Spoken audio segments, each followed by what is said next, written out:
nih orang sebenarnya nggak bisa ngapa-ngapain karena merasa gagal, merasa nggak bisa fokus. Ternyata ngerasa semua orang bilang dia itu selalu lupa, semua orang bilang dia tuh nggak pernah dengerin. Saya akan geser, apa ada ADHD di belakangnya.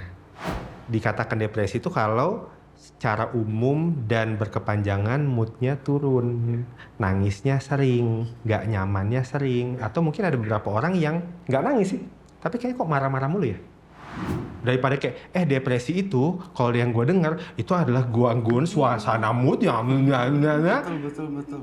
lu ngerasa kayak gitu ya. Kalau gitu kita datang ke psikolog apa ya, ke psikiater, biarkan dia datang ketemu Langsung sendiri. ya. Betul. Kondisi anxiety dan tadi depresi yang kita bahas di awal, atau mungkin dokter ada pengalaman ya, itu bisa mix nggak sih? Di satu pasien yang sama dia mengalami dua kondisi itu sekaligus. Sangat mungkin, bahkan ada diagnosisnya. Ini tuh ya. Dulu tuh sebelum, jadi dulu namanya bahkan mixed anxiety disorder, mixed anxiety depressive disorder, tapi sekarang udah nggak dipakai sih biasanya.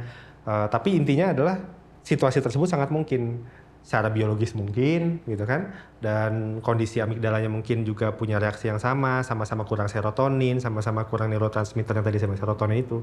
Terus situasi lingkungannya mungkin di rumah direndahkan, di kantor ditekan. Jadi semuanya sih kalau ditanya, selalu kalau ditanya kondisi psikiatri bisa nyampur, bisa banget. Iya. Terus diagnosisnya gimana? Ya kalau secara diagnosis kedokteran, kalau kriteria diagnosisnya cukup ya kita diagnosis dua-duanya. Tapi saya pribadi sih lebih fokus ke kondisi pasiennya deh gitu. Saya bisa bantu apa, gejalanya apa, fungsi yang terganggu apa. Tapi kalau ditanya mungkin nggak terjadi bersama, ya mungkin. Bahkan tadi kan ya, orang depresi ngerasa putus asa, dia akan mencemaskan masa depannya gimana. Itu adalah hal yang sangat mungkin gitu. Atau mungkin kalau orang yang tadi cemas gitu kan, habis itu dia mulai nggak bisa tidur, ngerasa kayak, aduh abang apa gua nggak bisa jadi orangnya gimana, bisa turun juga. Jadi very possible mereka punya situasi yang mirip dengan satu pasien. Nah, tapi kalau begitu pengobatannya gimana, Dok? Yang mana yang lebih didahulukan gitu? Prinsip pengobatan sih sebenarnya balik lagi ke tadi ya, mana yang paling mengganggu fungsi. Oke. Kalau misalnya dia mencemaskan masa depan, karena dia mencemaskan masa depan, dia merasa putus asa dan merasa tidak mungkin bisa baik, lalu dia mungkin merasa bahwa mungkin hari ini saya udah mesti nggak usah kerja lagi, nggak usah ketemu orang lagi, nggak usah makan lagi, nggak usah mengurus diri lagi, maka yang kita selesaikan yang tadi itu, yang ngerasa bahwa saya nggak usah makan, nggak usah ngurus diri lagi. Nanti masalah mikiran masa depan ntar dulu. Jadi kalau misalnya situasinya dia baik-baik aja semuanya, ya kita tinggal pilih kira-kira mau yang mana. Karena pada dasarnya sih obatnya, sekarang obat, kalau misalnya dia dapat obat ya, obatnya mirip-mirip aja sih, cemas maupun depresi sebenarnya. Psikoterapinya pun bisa dikombinasikan gitu. Diskusinya bisa dikombinasikan. Tapi tadi kalau misalnya kita nanya mana yang paling utama, mana yang paling bahaya. Oke. Baik. Kalau misalnya yang paling bahayanya A, maka A. Kalau dia kayak, dok dia depresi, dia cemas juga. Tapi karena dia cemas tuh dia nggak mau datang ke kantor sama sekali. Tapi depresinya ya mungkin dia sedihnya sesekali. Kita akan mulai cari kenapa dia nggak mau ke kantor, dia nggak mau makan kenapa, nggak mau ketemu orang kenapa. Kok jadi kepikiran ya, Dok ya? Maksudnya kalau dari tadi bahasnya depresi itu ada sesuatu yang harus dibantu sama-sama nih supaya terhindar atau tidak terjadi. Tapi kok kalau kita bahas anxiety ini tadi, seakan-akan anxiety ini hal yang pasti terjadi, tapi mungkin ada yang diperbolehkan, di titik mana masih dibolehkan, ada nggak, maksudnya gimana? Tadi kalau depresi kan sudah mengganggu gitu ya, Dok ya. Ini harus dimitigasi. Tapi kalau anxiety atau kecemasan tadi ditambahkan dengan hal netral, berarti kan masih boleh. Berarti kan nggak tahu nih, ini penangkapan saya berarti cemas itu hal yang wajar, manusiawi, tapi di titik ketika kita bisa menetralkan itu, ngasih aura netral di sana, pemasukan yang positif dan macam-macam, itu masih boleh. Tapi kalau lebih dari itu nggak boleh. Apakah seperti itu, Dok? Oh baik. Biasanya melatih otak untuk berpikir netral pun bersama dengan profesional. Karena orang dengan anxiety disorder mulai berpikir netral aja sulit. Kalau misalnya memang masih mampu menetralkan atau situasi masih baik, ya kalau mau self-help, dibantu sama temen, nggak ada gangguan fungsi, nggak ada masalah. Tapi biasanya kalau memang sudah anxiety disorder, bahkan untuk berpikir netral itu nggak gampang. menemukan bagian mana yang bikin dia berpikir nggak netral, itu pun perlu dibantu. Jadi tadi sama kayak kalau dok, kalau misalnya saya sakit lambung, boleh nggak sih saya minum obat lambung yang ada di ada di toko gitu yang buat menetralkan asam lambung? Ya kalau itu cukup dan sudah tidak sakit lagi ya nggak ada masalah. Cuma kalau sampai nggak bisa makan apa-apa ya, datanglah ke dokter gitu. Karena kadang-kadang orang yang sudah sakit lambungnya parah, yang nggak usah minum obat, berdiri aja udah nggak enak gitu. Jadi pertanyaannya gitu, kalau memang masih bisa membantu diri sendiri atau dibantu orang, kita nggak akan maksa kamu tuh harus datang, nggak juga. Cuma kalau memang sudah saatnya dibantu, tolong jangan ditunda. Oke. Kata kuncinya itu harus tahu kapan harus dibantu ya gitu ya. Tapi ada hal yang menarik nih terkait anxiety ini. Mungkin dokter pernah baca juga terkait dengan paham stoicisme atau filosofi teras ya, kalau salah satu bukunya. Jadi promosiin buku orang nih. Nggak apa-apa. Tapi itu kayaknya korelasinya ada tuh ya dengan cukup bagus sekali ya dok ya, paham itu bisa diterapkan untuk orang-orang yang mungkin punya kecemasan berlebih. Nah nanti Bro Azhar mah bisa cari sendiri. Siap. Betul. Memang stoicisme itu adalah salah satu salah satu dasar terapi yang kita bawa kadang-kadang buat CBT pasien, buat gitu? terapi pasien gitu. Itu pola apa? Okay. Tapi tentu nggak semua orang bisa ya. Jadi kayak makanya paham baca. Tapi saya udah baca filosofi teras dok, saya udah baca stoicisme tapi nggak ngerti, nggak berhasil. Ya memang tiap orang beda, gitu kan. Baik lagi tadi, setiap orang punya fokus masalah masing-masing, cara menghasilkan masing-masing. Kalau ada yang mampu dengan itu, boleh. Kalau ada yang nggak mampu, kita cari yang lain. Oh, tapi itu dijadikan salah satu bahan buat pengobatan juga ya? Itu salah satu yang saya baca-baca juga untuk belajar, gimana cara dia berpikir adalah gimana tidak mempedulikan hal yang tidak bisa kita kontrol. Simpelnya gitu kan. Ya kalau misalnya dengan berpikir seperti itu tanpa bantuan profesional memungkinkan, tapi kadang-kadang orang pun perlu dibantu buat itu. Nice, keren. Gimana Bro Azhar? Oke. Udah dapat? Sudah mulai kebayang. Yang Ya. penting saya bukan anxiety. Depresi mungkin gitu kan. Ya bisa lanjut konsultasi. Betul banget. Kayaknya harus lanjut lagi ya dok ya. Banyak sih yang masih ditanyain. Tapi saya penasaran sama yang cue card ketiga nih. Rasanya yang ini udah nyambung, yang ketiga nyambung nggak? Coba kita lihat dulu ya. Biar saya yang buka ya. Wah, ini cukup banyak juga nih. Ini kalau sampai podcastnya diseruduk sama orang-orang begini, saya nggak tahu menjawab ya. NPD, jadi Narcissistic Personality Disorder. Itu kan bahasa Madura ya dok ya. Bahasa Indonesianya apa dok? Waduh, bahasa Gangguan kepribadian narsisistik. Nah itu gangguan kepribadian dok ya. Iya. Ini gimana dok maksudnya dok? Ya, jadi tentunya kepribadian manusia itu macam-macam. Gangguan kepribadian juga nggak cuma satu, sangat banyak. Kalau mau dibahas satu-satu, kita akan punya banyak kontrak podcast. Berat. Jadi, kalau yang pertama konsep disorder dulu. Disorder itu seperti yang kita lihat tadi, depressive disorder, anxiety disorder, itu berarti ada durasi dan gangguan fungsi. Nah, itu dulu.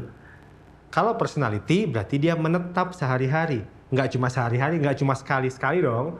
Jadi kayak yang kalau dia baru juga selfie, kebetulan datang ke tempat yang bagus, yang bisa bagus buat medsos, terus dia selfie berapa kali, iya narsis lu ya.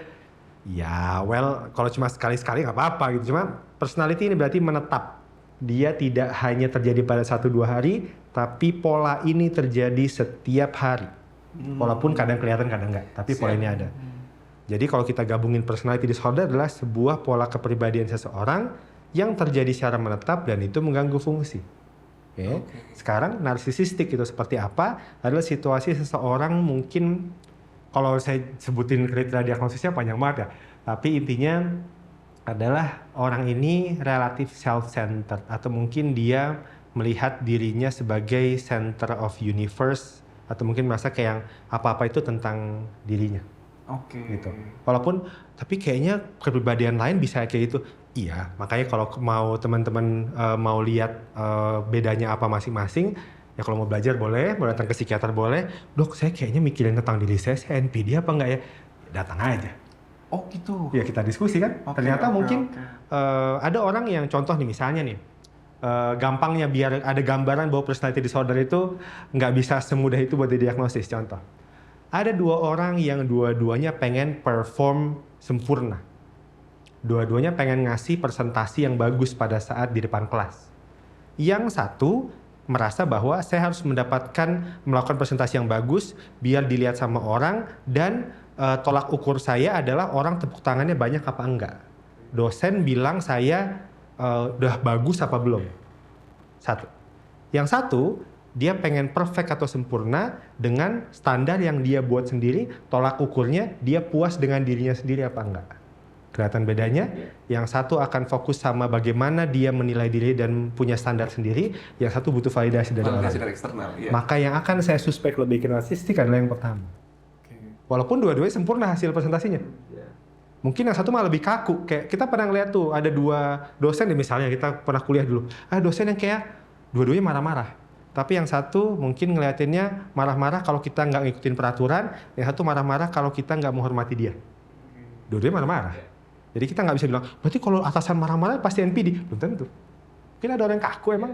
Orang yang mungkin lebih relatif kayak, saya tuh harus menegakkan peraturan. Nah, itu mungkin tadi, saya punya standar moral yang tinggi. Jadi intinya pada narsisistik adalah situasi di mana orang ini entah dia merasa tinggi atau dia sensitif, mudah merasa direndahkan. Oke. Nah, tapi gangguan ini, kalau sepengalaman dokter ya, lebih banyak orang yang sadar bahwa dirinya punya kecenderungan terhadap NPD, atau justru lebih banyak yang disampaikan dari orang sekitarnya. Artinya misalkan pada kondisi pasangan gitu ya, justru lebih banyak dari pasangannya yang merasa bahwa pasangannya ini NPD nih, atau dari pekerjaan justru karyawannya yang merasa atasan saya ini kayaknya NPD nih, atau berkebalikannya pasien yang NPD sendiri yang datang ke dokter gitu. Baik, karena personality disorder atau gangguan kepribadian ini adalah sesuatu yang menetap sejak lama, biasanya susah disadari. Karena dia merasa memang saya seperti ini dari dulu. Dan biasanya datang kalau sudah ada penderitaan. Contoh gini, NPD datang ke sebuah tempat kerja di situ, nggak pernah dihargai, direndahkan terus, kalau pagi nggak disapa.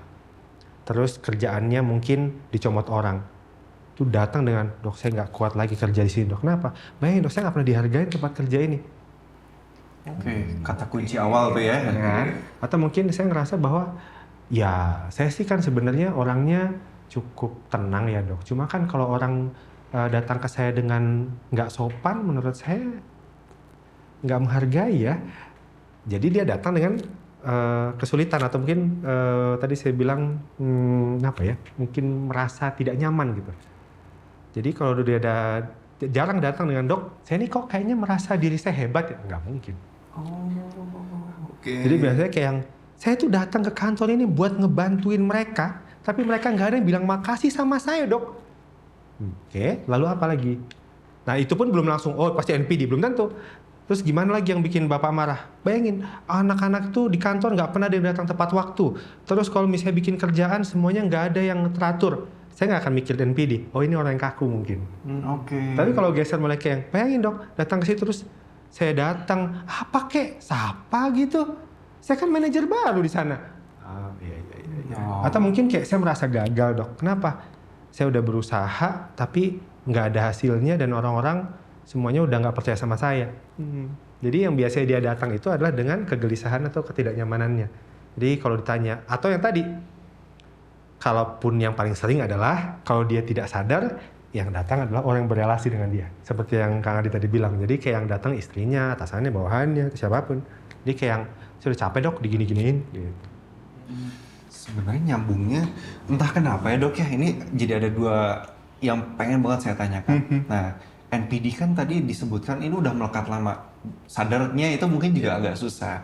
Dibandingkan tadi ada beberapa sampel case di mana saya menjadi senternya segala sesuatu, misalnya kan either itu misalnya dari aturan ya sebenarnya kan kaku ya dok bahasanya, atau ya kebalikannya karena memang pengen dihargai aja dan macam-macam. Nah, sebenarnya nggak tahu, ini juga fenomena yang saya rasakan. Misalnya nih, ada kata-kata ini agak-agak out-of-topic, tapi sebenarnya kayaknya nyambung nih, work-life balance. Ya kan ya, ada orang yang bener-bener pengen mempertahankan itu gitu kan ya. Akhirnya apa? Bahasan kayak tadi dok, saya tuh udah bela-belain udah kayak gini, kenapa kalian gak menghargai saya? Lah, kalau saya dihubunginya pas lagi hari Minggu, misalnya kayak gitu misalnya.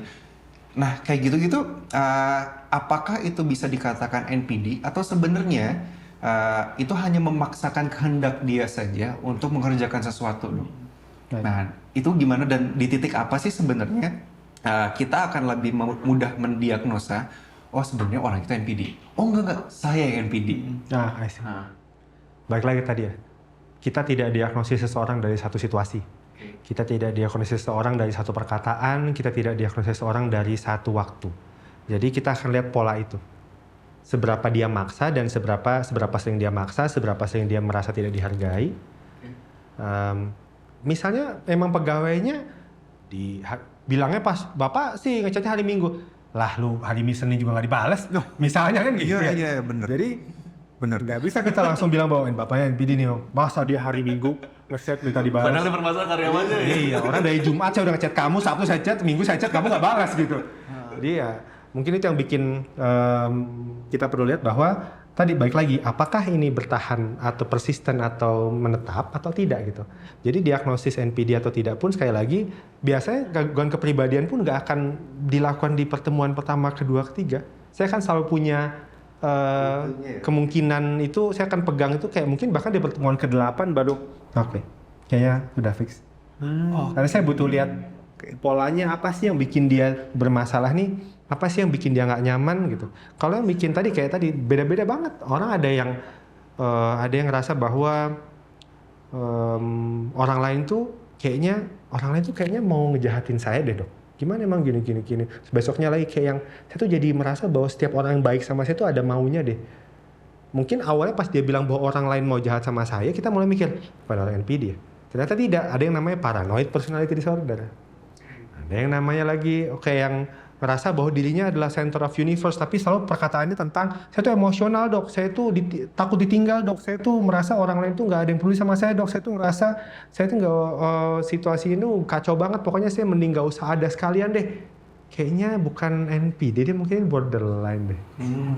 Saya tuh suka tampil dok. Oke, terus gimana? Ya kalau saya suka tampil, saya senang aja dilihat sama orang, tepuk tangan orang. Kamu suka tampilnya kayak gimana? Ya harus yang keren dong, harus yang hebat. Mungkin NPD. Tapi kalau ya gimana aja dok, mau saya diketawain kek, mau komedi kek, mau orang, yang penting orang happy dan semua orang bersorak sama saya. Mungkin itu histrionik. Jadi macam-macam. Banyak banget. Jadi intinya tidak kita diagnosis dari situ. Jadi kalau tanya gimana ya biar kita membedakan ini NPD apa nggak NPD, bawa ke ahli. Nggak ada cara lain. Daripada, karena saya khawatir banget jujur, nggak sedikit informasi tentang NPD di media sosial ini banyak yang terlalu simplifying, oversimplifying, kayak yang kalau suami ngediemin berarti NPD. Padahal mungkin ya dia capek. Simple gitu. Ini menarik banget nih dok. Yang saya penasaran justru gini. Untuk NPD sendiri biasanya edukasi apa yang dokter Dudu sampaikan kepada pasien yang punya diagnosis NPD ataupun bahkan pada orang yang terdampak gitu. Edukasi apa dan solusi apa sih yang bisa diberikan? Baik, kita mulai dari yang paling sering dulu. Ya. Dari orang terdampak. Ya. Kalau orang yang NPD-nya jarang. Kayak yang terdampak itu biasanya saya sampaikan bahwa kita selalu punya dua pilihan tuh. Kita punya, ini yang paling sering kalau mungkin ada yang pernah berhadapan sama orang NPD dan mungkin pernah jadi pasien saya, pasti mungkin sering dengan saya ngomong kayak gini. Ada dua jalan, kita punya jalan yang satu, dua-dua jalan setapak dan harus melewati jalan itu. Jalan yang satu kotor banget, becek banget gitu ya, tapi cepat nyampe. Atau jalan yang satu agak berliku, agak lama nyampe tapi cukup bersih gitu. Biasanya saya nanya mau milih yang mana? Mending yang berliku dok. Kenapa nggak yang itu? Soalnya becek, kotor. Saya akan nanya, takut sama kotoran sama becek? Enggak sih dok, cuma ribet. Sama orang NPD pun kita kadang-kadang bukan masalah takut nggak takut, tapi kayaknya males deh berurusan sama mereka. Jadi mending cari jalan yang lain. Kalaupun nggak bisa, kita belajar untuk tadi stoikisme bisa kita bawa tuh. Abai, kita nggak bisa mengubah dia. Kita nggak bisa mengubah orang itu, perilaku orang itu. Jadi yang kita bisa ubah adalah penerimaan kita. Menerima itu bukan berarti membenarkan ya. Kayak yang pasti ada hikmahnya deh. Kadang-kadang memang yang penting lu bertahan udah bagus. Mentalnya Indonesia ya, selalu ada hikmahnya. Kalau bisa bagus, cuma kalau nggak bisa ya nggak usah dipaksain. Oke. Jadi kita ya udah pokoknya kita bertahan aja di situ, bertahan bahwa oke, saya punya atasan seperti ini, saya punya orang seperti ini, dan itu kalau saya bisa, kalau atasan mungkin lebih nyaman, tapi kalau misalnya pasangan biasanya lebih mengganggu. Dan saya selalu bilang, selalu ada pilihan untuk resign, dan mau nggak mau, sekalipun itu bukan pilihan yang populis, selalu ada pilihan untuk tidak bersama lagi dengan pasangan. Daripada terganggu gitu kan. Jadi sedangkan itu, jadi kalau yang saya bilang sih sampaikan, biasanya coba cari jalan yang aman, abaikan, kalau memang nggak bisa banget tinggalkan. Karena memang kita nggak bisa mengubah dia, diri kita, respon kita yang bisa diubah. Sedangkan buat orang yang narsisistik sendiri, kalau memang pernah sih ada yang datang ke saya, biasanya yang pertama akan kita bangun insight, kita bilang, bangun pemahaman bahwa situasi ini tuh bukan tentang kita mau marah biasanya. Tapi biasanya orang NPD seperti ini karena dia perlu mempertahankan self-image. Dia sendiri, kadang-kadang dia sendiri merasa rendah. Makanya dia bikin wall ataupun dinding yang menampilkan bahwa dia tinggi. Makanya orang yang NPD itu biasa mudah marah ketika ketahuan, karena kayak wall itu kayak kita bolongin tuh kan, kan, makanya dia langsung marah gitu. Jadi sebenarnya itu yang situasi yang membuat kita perlu memahami, dan itu sedikit demi sedikit kita pahami, terus kita sampaikan bahwa dengan begini dampaknya kayak gini loh gitu. Apakah kita mau hidup seperti ini terus atau mau kita ubah? Your choice. Oke, menarik banget ya. Ternyata memang banyak ya sebenarnya yang harus dipertimbangkan ya Dok ya, apalagi NPD. Ya tadi takutnya banyak banget. Karena memang saya pun mengalami Dok. Memang ternyata mempertimbangkan sesuatu kan nggak boleh dari satu sisi aja. Memang harus banyak sisi. Akhirnya judgement yang di akhirnya juga lebih netral gitu ya Dok ya. Lebih. Cuman satu Dok, saya tuh kena nih ada satu bukan pepatah juga, tapi ada satu kasus. Kita tidak bisa menyenangkan semua orang. Kalau menyenangkan semua orang jualan es krim aja, walaupun itu salah juga gitu kan. Itu juga senang. Iya kan. Kalau misalnya pasti akan ada satu titik harus mengorbankan. Misalnya tadi harus menjaga sebuah aturan. Si pemilik ini harus jeblek gitu kan ya. Dan dia harus menerima konsekuensinya. Menjadi ya dapat bapak terlalu keras, bapak NPD ya. Misalnya kayak gitu Dok. Nah sedikit tips Dok, misalnya gimana supaya kita bisa melihat ini lebih global dari sudut pandang ya tadi kan, ini lebih ke arahnya nih tips and trick melihat lebih global. Jangan sampai kita tuh merasa ini adalah beban yang I versus the world, enggak gitu. Tapi memang kalian harus berlatih untuk bisa tadi melihat ini dari sudut pandang. Nah tips and triknya dong Dok, biasanya mengajarkan itu gimana sih ke pasiennya? Baik, yang pertama, kalau dibilang bahwa kita nggak bisa menyenangkan semua orang, itu betul sekali. Jadi yang pasti kalau saya sih dari awal, kalau memang apalagi kalau kerja atau hubungan, itu relasi sama orang, yang paling baik adalah adanya kesepakatan di awal. Jadi saya akan minta kamu datang tepat waktu gini. Sudah siap? Siap. Ya kalau nanti dimarahin jangan marah. Kan kita udah sepakat. Kita mau datang tepat waktu. Atau mungkin di sisi lain, kayak tadi misalnya kita gimana cara bisa melihat lebih global, menurut saya sih selalu punya banyak POV. Jadi kayak yang, kayak misalnya saya dulu nih, misalnya saya cerita pengalaman saya, misalnya saya waktu lagi belajar jadi psikiater gitu. Saya mikirnya, kan dosen saya juga psikiater ya, tapi kok kayaknya nuntut saya buat harus bagus ya? Kan emang psikiater kayak gitu. Cuma dalam hati saya, tapi kan dia dosen. Gitu. Jadi, tapi bukan berarti saya menerima kalau misalnya diperlakukan, kacau banget gitu. Ya kalau merasa ini masih sesuai, dia memang melihatnya sebagai muridnya, sebagai mahasiswanya, dia menuntut saya, fair. Dia ketika saya nggak bagus nilainya, dia bilang, kamu kenapa nggak bagus nilainya, kamu belajar. Fair sebagai dosen gitu kan. Tapi ya gitu, kita melihat bahwa ya toh juga ini POV dia sebagai dosen gitu. Bukan sebagai dia harus selalu baik sama saya gitu. Kalaupun kita merasa sulit untuk punya pikiran netral, sekali lagi cari teman berpikir yang bisa netral. Kadang-kadang jarang sih. Kadang-kadang kalau kita cerita sama temen tuh kadang-kadang temennya kayak yang, emang parah banget tuh orang tuh, kacau banget tuh. Satu Gitu. frekuensi ya. Ya sebenarnya nggak apa-apa juga kalau punya teman kayak gitu. Cuma kalau memang lagi pengen lihat sesuatu yang lebih objektif, lebih global, yuk kita cari teman yang lebih netral. Cari POV yang Gitu. lain ya. Belum tentu harus positif, netral. Kalau emang susah banget cari temennya, silahkan datang ke profesional. Iya. Itu kuncinya, bro. Iya lagi ya. Iya.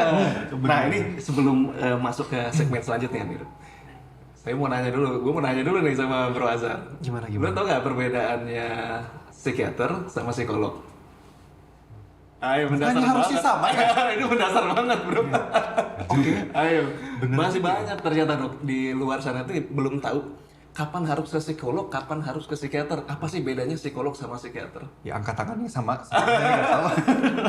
Boleh nggak dibantu dijawab, dok? Baik, jadi kalau misalnya kita mau tahu antara psikolog sama psikiater, yang pertama pendidikannya sendiri berbeda. Jadi situasi yang kita lihat, kalau orang psikolog itu berarti dia memang masuknya fakultas psikologi, sarjana psikologi. Sekarang ada psikolog umum dulu, habis itu baru nanti akan menjurus ke psikolog anak remaja, psikolog perkembangan, pendidikan segala macam, atau mungkin klinis itu atau industri itu baru ada pengelompokan masing-masing. Jadi psikolog itu dari sarjana psikologi, jadi psikolog dan jadi seperti itu. Artinya dia belajar tentang teori-teori psikologi dan tentu akan dikaitkan sama mungkin pemahaman tentang biologisnya, tapi tidak akan mendalam. Karena memang tuntutan kerjanya pun nggak ke sana gitu. Karena dan sekarang psikiater kalau kita lihat, kalau saya bilang psikiater apa? Psikolog tambah dokter. Jadi dia dokter umum yang memahami cara kerja tubuh, cara kerja otak, cara kerja badannya, lalu dia ngambil spesialisasi kedokteran jiwa. Jadi dia jadi seorang psikiater gitu. Sehingga karena pada saat belajar jadi psikiater apa sih? Dia akan belajar hal yang dipelajari oleh psikolog itu dulu tuh. Psikoterapi, cara tentang pola pikir, mengubah pemahaman, gimana cara terapi orang dengan diskusi, memahami perilaku orang, memahami kepribadian orang, dia akan belajar itu. Nah, karena dia punya pemahaman tentang psikologi dan dia jadi dokter, dia punya tuntutan kerja sebagai orang yang mampu memberikan psikoterapi. Jadi diskusi juga diharapkan mampu. Begitu pula dia juga mampu memilihkan obat yang tepat kalau memang dibutuhkan. Oke. Karena dia belajar itu, dia tuntutan kerjanya berbeda gitu. Yeah. Kalau psikolog dituntut untuk bisa mampu membantu seseorang melalui talk terapi, diskusi, psikoterapi, seperti itu. Tidak diberikan tuntutan untuk bisa memberikan obat karena memang tidak belajar itu. Yeah. Sedangkan kalau psikiater karena sudah belajar jadi dokter, sudah belajar juga tentang psikologi, dia diharapkan mampu untuk bisa memberikan psikoterapi dan jika memang butuh obat, dia kasih obat. Oke. Gitu, bro. Berat Jadi ya? psikiater itu Psikolog tambah dokter. Psikolog tambah dokter. Ya, Gampangnya gitu. Oke, Nggak oke. hanya di psikoterapi, tapi ada terapi obatnya yang bisa diberikan kalau diperlukan ya. Ya. Gitu, dok ya. Siap, kebayang. Nah, dok, ini kita masuk di segmen terakhir sebenarnya. Oke. Terkait dengan mitos dan fakta. Ini mungkin nanti bisa ditanyain sama Bro Azhar nih. Mitos dan fakta seputar mental health ya, yang mungkin banyak beredar di luar sana. Oke, bro. Sebenarnya Ada tadi pencetannya nggak sih? Ah. Mitos, fakta. Nggak ada. nice itu nanti next. Dok mau nanya, sebenarnya tadi udah ada keserempet-serempet sedikit. Oke. Lebih ke arah, bener nggak sih kalau misalnya kita itu nggak kuat menghadapi sebuah tekanan, kita itu lemah sebenarnya?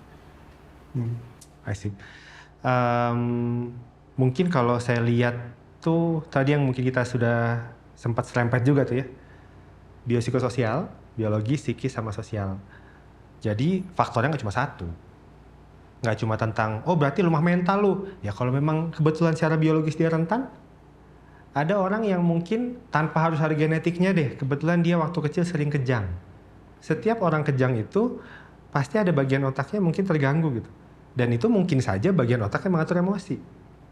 Kalau kebetulan udah ada itu, ya tekanan dikit bisa bikin dia nggak nyaman. Atau mungkin bahkan intelijensinya yang terganggu. Jadi kayak bilang, kita nggak akan bilang, kenapa kita nggak boleh bilang orang dengan disabilitas intelektual itu bodoh.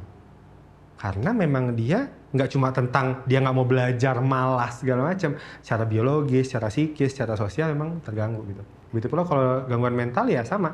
Apa kita bisa bilang dia lemah? I don't think so. Kayaknya kita perlu lihat pertimbangan yang lain apa nih, faktor yang lain gimana nih gitu kan. Jadi kalau memang kita perlu kaji tiga-tiganya gitu. Kalau misalnya lihat kayak terus harus lihat apanya dok ya tadi, biologisnya gimana, psikisnya gimana, sosialnya gimana. Mau sekuat, saya harus bilang kayak sekuat orang-orang oke, kita ngelihat Aderai gitu kan, udah sangat fit, sangat sehat, lempar ke kutub utara pakai jaket juga. Oke. Mau genetiknya keren, fisiknya keren, psikisnya keren, kalau lingkungannya emang dingin ya pakai jaket gitu. Mitos berarti ya dok ini harus dilihat lebih lebar ya. Itu level 1 dok. level 1. Ini ada. Kalau nggak kuat silakan lambaikan. Kedua dok, yang paling sering terjadi juga, terdengar maksudnya bukan terjadi ya. Cowok itu harus kuat kan ya. Kalau misalnya nggak kuat berarti lemah. Nah itu kan kata-kata apa ya selalu. Apakah seperti itu dok? Maksudnya cowok nangis lemah. Kalau cowok ngangkat ya paling ya itu ya. Tapi kalau cowok sampai nangis lemah, itu kan sering banget ya dok ya.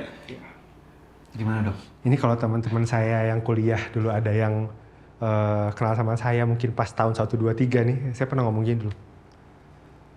Ih apaan sih? Emosi itu cuma penghalang menuju kesuksesan. Gila ya sekarang jadi psikiater. Tapi waktu itu memang saya merasa sebagai seorang lelaki kan kita ditanam kayak gitu ya. Nggak perlu ada emosional, nggak usah nangis-nangis, lo harus kuat, lo harus maju gitu kan. Jadi kalau ditanya mitos atau fakta, ya pertanyaannya apakah kita punya otak yang 100% berbeda sama perempuan sehingga kita nggak boleh merasakan apa yang wanita rasakan? Kan tidak. Tapi ya gitu, memang setiap orang punya perannya masing-masing gitu kan. Jadi misalnya buat laki-laki diminta untuk punya kemampuan berpikir rasional lebih baik, solutif lebih baik ya. Tapi bukan berarti dia nggak punya empati dong. Bukan berarti dia nggak bisa nangis dong. Bukan berarti dia nggak boleh capek dong gitu kan. Begitu pula sama kayak gini. Kayak perempuan, gimana sih lu perempuan nggak bisa masak, nggak bisa ngurusin anak. Emang semua perempuan harus bisa masak dan ngurusin anak. Master Chef aja cuma dua dari 3 juri 2 laki-laki. Pusing kan orang kan mikir kayak, karena saya bilang gitu kayak, ih kayak cewek banget lu banyak masak. Lu lihat Master Chef lah.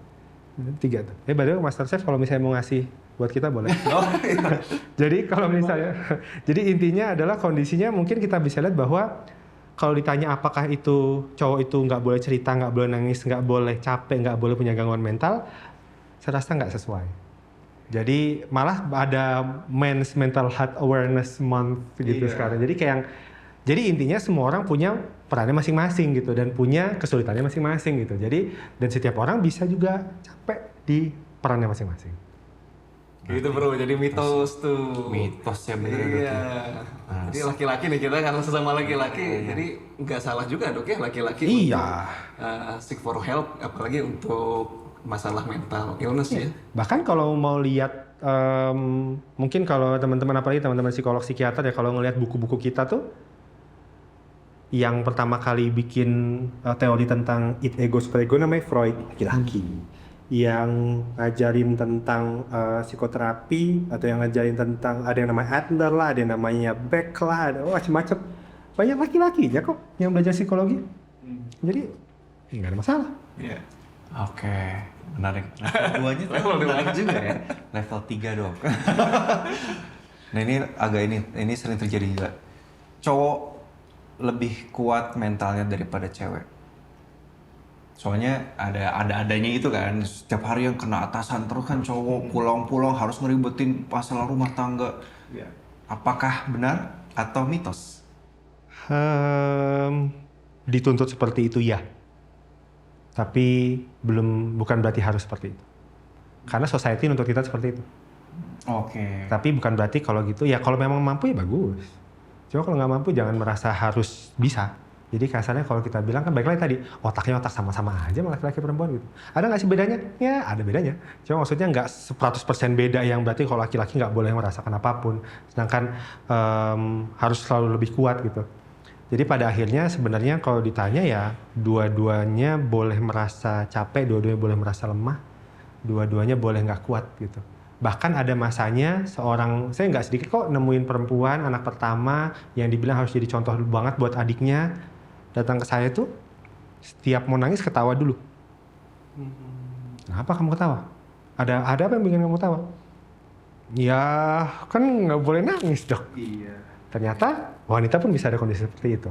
Begitu pula laki-laki pun ada yang ngerasa bahwa ada kok wanita yang beneran kayak setiap dia udah mau nangis dia pasti hapus lagi. Kenapa? Gak apa-apa. Jadi nggak laki-laki perempuan. Biasanya tergantung dididik dan society seperti apa. Berarti antara ya. Jadi bukan masalah gender. Nggak ada gender. Ya. Gitu. Tarik. Nah, berarti jawabannya apa? Dokter ini apa? Ini mitos atau Mitos. Mitos. Masih mitos semua. Masih mitos. Sekarang dok, mental illness itu bisa sembuh. Tergantung definisi sembuhnya. Jadi dan tergantung penyakitnya, tergantung gangguannya. Jadi kalau misalnya kita ngelihat kayak orang autisme itu tidak akan pernah hilang autismenya, tapi dia bisa mitigasi gimana cara biar autismenya nggak mengganggu kehidupan sehari-harinya. Atau minimal dia ditempatkan di tempat-tempat yang tidak menuntut dia terlalu besar untuk bisa mengubah autismenya misalnya. Jadi yang kita kejar sekali lagi adalah fungsi.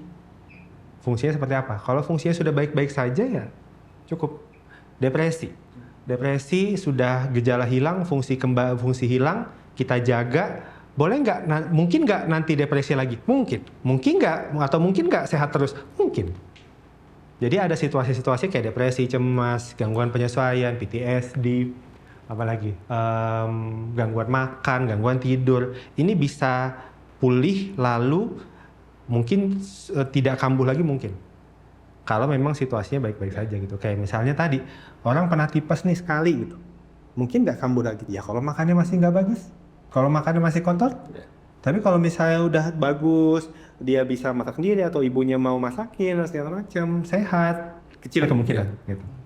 Sedangkan yang tadi, kalau misalnya tadi ada nggak orang yang udah kalau tadi autisme mungkin kita ngasih analoginya kayak orang yang kebetulan dia punya kelainan genetik apa gitu, mungkin dia jadi autoimun atau apa gitu. Ya mungkin autoimunnya tidak akan pernah hilang. Tapi kita bisa upayakan biar nggak sering kambuh, biar tetap bisa aktivitas. Terkontrol gitu. Terkontrol. Jadi kalau ditanya pulih sembuh apa enggak, mungkin saya biasa lebih milih kayak yang bisa pulih. Karena menjanjikan sembuh itu takutnya orang-orang punya anggapan tidak akan kambuh. Ya. Oke. Gitu. Jadi bisa dibilang ya Tengah-tengah lah ya. Iya, tengah-tengah. Ada faktanya juga. Ada faktanya Cuma juga, disebut ya. tadi menurut Semi saya fakta. apa? Semi fakta. Dua lagi dok. Oke.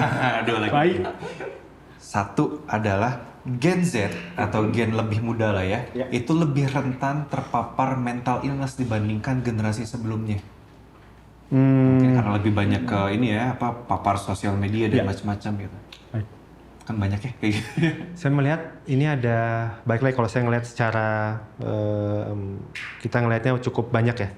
Yang pertama, kalau yang dulu, sama kayak gini deh. Ada yang bilang kayak, ih parah banget, penyakit HIV AIDS itu baru ada sekarang-sekarang, dulu mah nggak pernah ada. Mungkin yang dokter akan punya anggapan kayak gini, ini baru beneran ada atau baru bisa didiagnosis. Karena baru ada alat diagnosisnya memang baru-baru ini gitu. Sama kalau ditanya sekarang, kenapa sih anak-anak muda zaman sekarang lebih banyak depresi? Mungkin karena mereka datang ke psikiater atau datang ke psikolog. Yang dulu-dulu Yang dulu-dulu, mohon maaf aja, jujur nih. gitu ya.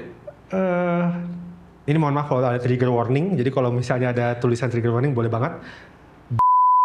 Itu tidak ditulis sebagai data bunuh diri. Mungkin yang tenggelam di lautan tenggelam, yang ngebakar diri terbakar, atau yang gantung diri habis nafas atau patah tulang leher.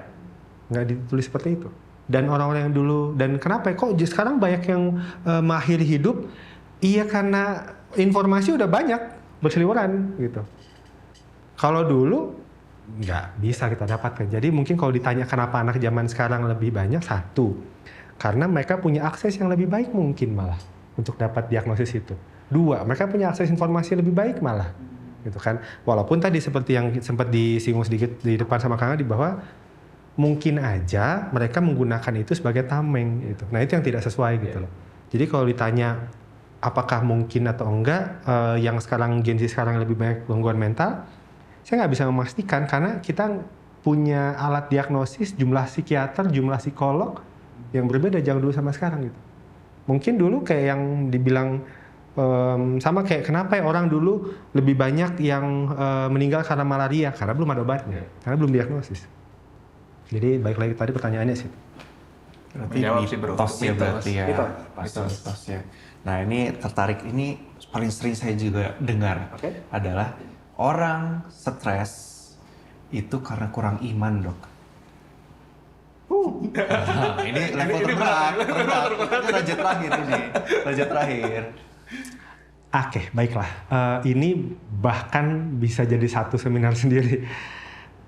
Kalau saya punya anggapan gini, dan ini everyone may have, setiap dari yang mungkin yang nonton, setiap yang saya sampaikan tadi, kalau merasa punya referensi lebih tepat, punya referensi yang lebih baik, yang lebih kredibel, kalau mau disampaikan, mau dijadikan kritik buat kami, boleh banget. Karena ya kita mau belajar sama-sama.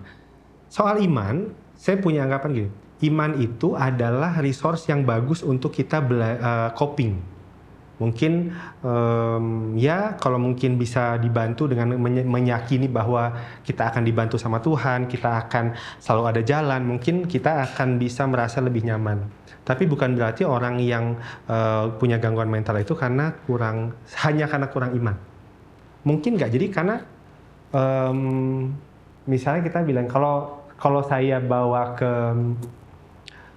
Muslim ya, saya biasanya bawa surat Maryam. Waduh, ini jadi tausiah ya. Yes. Baiklah. Jadi surat Maryam ayat 20-26, nanti kalau teman-teman mau cek, itu ada masa-masanya waktu itu Maryam, ibu dari Nabi Isa itu menyampaikan bahwa alangkah baiknya, duhai, karena saking sakitnya mau melahirkan ya. Kan udah mah sendiri, mau melahirkan, dikucilkan gitu ya waktu itu. Akhirnya disampaikan, duhai alangkah baiknya aku mati sebelum ini dan tidak ada orang mengenalku. Itu kan ada keinginan untuk mati lebih cepat ya. Bahwa orang seberiman Maryam pun bisa merasa seputus asa itu. Nah terus habis itu kalau kita lihat, jadi mungkin gak ada orang kurang ada orang iman yang bagus banget, tapi dia mungkin gangguan mental. Ya bisa, biopsikososial. Kalau ternyata mungkin orang tuanya memang punya gangguan mental yang berat, turun ke dia, punya secara genetik, secara sosial tertekan terus, mau sekuat-kuat iman ya cap, gitu. Tapi baik lagi tadi, kalau udah lihat di Quran gitu, nanti kalau baca lagi, apa sih yang dilakukan sama Allah, dilakukan sama Jibril, apakah bilang, parabat lu, kayak nggak punya Tuhan lu? Enggak, tulisannya adalah Jibril terbang rendah dan mengatakan, goyangkan pohon kurma, nanti kalau jatuh buahnya dimakan. Kalau kamu masih, ya ini tentu redaksi saya, kalau kamu merasa belum mau bicara, katakan bahwa saya sedang bernazar sehingga saya berpuasa untuk berbicara gitu. Kalau kita mau lihat kayak gitu. Artinya ya, sudah ada tuntunan di Quran, nggak usah dijudge, dibantu. Jadi kalau ada yang bilang, aduh parah banget nih, gue nggak ngerasa bisa apa-apa, bisa gue bantu apa? Gue nggak tahu, ya kita makan dulu yuk. Atau lu mau dipesenin apa? Atau mungkin, tapi gue belum mau ngobrol. Gak apa-apa kalau belum mau ngobrol. Tuntunannya ada, cuma sayangnya menurut saya lebih banyak stigma dan tekanan yang mengatakan bahwa kalau orang beriman pasti nggak akan gangguan mental. Sebenarnya sih ya nggak sesimpel itu. Tapi apakah iman sekali lagi bisa jadi protektor? Ya bisa. Asal sesuai Quran juga, bertakwalah sesuai dengan kemampuan. Nggak usah dipaksa-paksain, kayak kadang-kadang aduh gue ngerasa nggak bisa tahajud, nggak bisa duha. Allah juga nggak ngewajibin kok. Kalau bisa ya lakukan, kalau nggak bisa nggak usah dipaksa. Intinya sih itu yang saya pikir. Jadi kalau ada teman-teman psikolog, psikiater, pemuka agama yang merasa ada yang tidak sesuai, boleh kita diskusi. Mantap, standing applause ini bener. Begitu Bro Azhar. Jadi final bossnya bisa dikalahkan dengan baik. Amin, baik ya Allah semoga. Aduh, ini thank you banget Dokter Dudu. Jadi hari ini kita nggak cuma dapat pencerahan dari sisi medis ya, tadi berikut dengan tausiah. Yes. Ditutup dengan tausiah juga bonus. Masya Allah. Masya Allah, tabarakallah. Dok, Bro Azhar ada lagi yang mau ditanya? Nggak ada, kayaknya ini bener-bener. Alhamdulillah contekannya udah habis. Nggak sih, masih banyak sebenarnya. Tapi kayaknya memang harus di recap nih Dok. Iya. Ini kalau dari gue recap ya, jadi hari ini banyak banget nih Dok yang udah di-share. Mulai dari fenomena self-diagnosis, dari apa itu depresi, nyangkut juga ke anxiety, sampai narcissistic personality disorder.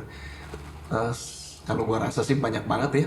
Mungkin dari Bro Azhar nih yang mewakili masyarakat umum bisa dapat banyak pencerahan di hari ini.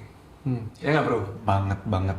Jadi memang ternyata ya ini lagi ya kalau salah koreksi ya udah ini kan kayak lagi lagi tesis ini. Ternyata memang kita harus melihat segala sesuatu dari berbagai POV ya dok ya. Kalau kita ngomong depresinya kita harus lihat dulu sebelum kita sakit, lebih baik kita cek dulu dari awalnya. Terus juga kalau kita ngomong anxiety itu juga tadi ada tahapan-tahapannya dan juga memang ini sudah mempengaruhi ke fungsinya atau tidak gitu ya dok ya. Apakah sudah mengganggu atau tidak. Dan balik lagi tidak pernah salah untuk mencari bantuan. Apalagi ya tadi ya ada mitos fakta ya laki-laki pun juga boleh. Ya, dan harus kalau sudah merasa terganggu gitu ya dok ya. Jadi dan tidak pernah salah juga untuk mencari mentor tadi ya untuk membantu karena semua tidak ada yang instan. Dari sudut pandang awam. Jadi jangan pernah menyerah untuk mencari bantuan gitu kan ya. Nah, sisanya kita tinggal fokus ke tadi perbaikan yang terus menerus gitu ya. Wah, itu mantap merasa. Itulah. Semoga tidak diremedial. Jadi gimana? Ahli yang gue bawa bermanfaat kan? Lega banget. Ini langsung kayak Oke, kalau gitu Dokter Duduk atur nuhun pisan untuk kedatangannya di sini menjawab berbagai permasalahan yang mungkin bisa membantu juga ya bagi masyarakat di luar sana. Dan kalau ada yang mau konsultasi lebih lanjut boleh banget ke Dokter Abdullah Ihsan ya. Di mana dok prakteknya dok? Biar kita tahu juga dok gitu. Ini beneran nih, nanti perlu bayar nggak ke sini? Oh nggak apa-apa, tapi kalau mau bayar juga boleh juga. Saya ada di RS Unpad di Jatinangor, di hari Senin sama Rabu. Saya ada di Klinik Medika Antapani di hari Selasa Kamis pagi, dan di Cianjur, Rumah Sakit Edelweiss Cianjur di Selasa Kamis. Wah, sibuk banget ini berarti. Luar biasa. Masih Jawa Barat ya? Karena kalau misalnya dari Sulawesi mau konsul gimana? Seingat saya Medika Antapani sudah punya layanan buat online, tapi nanti konfirmasi ke admin. Siap. Oke. Dokter, hatur nuhun pisan kedatangannya. Oke, kalau kita tutup buat podcast di hari ini. Teman-teman jangan lupa untuk subscribe ya podcast kita, dan juga jangan lupa untuk share mungkin ke teman-teman atau orang-orang yang butuhin. Oke, gitu aja. Thank you semua. Thank you.